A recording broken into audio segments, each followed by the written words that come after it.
عنوان ہے شوہر کی غیر موجودگی میں پیدا ہونے والے بچے کا نسب، بچے کو حلالی کہیں گے یا حرامی؟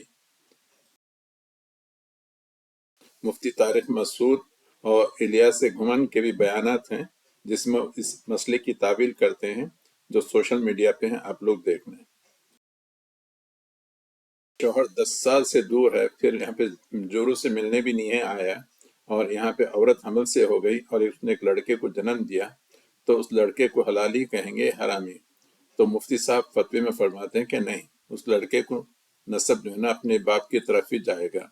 ہاں، اور اس کے لیے تعبیر یہ کرتے ہیں کہ ہو سکتا ہے اس کا شوہر ولی ہو اور طے الارض، یعنی پلک جھپکتے میں ہزاروں میل کا فاصلہ کر کے آیا ہو اور جمع کر کے چلا گیا ہو، طے الارض، یا ہو سکتا ہے ہوا کے ذریعے جمع کیا ہو۔ یہ ہوا کے ذریعے جمع مجھے سمجھ میں نہیں آتا، کہ دیوبندی مفتیوں سے پوچھ لیں کہ ہوا کے ذریعے جمع کیا ہوتا ہے، کیا ہوا رحم میں گھس جاتی ہے، یہ کیا ہوتا ہے؟ دیوبندی حکیم الامت کی کتاب بہشت زیور میں بھی ہے، شاید پیج نمبر 364 پر، اور ان کے جو دوسرے جو مفتیان ہیں، بہت نامور مفتی ہیں، ان کی کتابوں میں بھی ہیں، آپ لوگ دیکھ لیں۔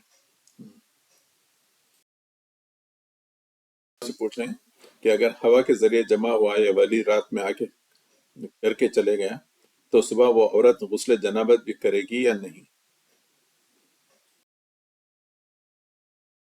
کسی کی بیٹی یا بہو اسی طرح سے یہ کرے کہ نہیں، رات میں وہ میرے شوہر آئے تھے اور کر کے چلے گئے جبکہ شوہر مڈل ایسٹ میں ہے، تو کیا ہم اس عورت کی بات کو قبول کریں گے؟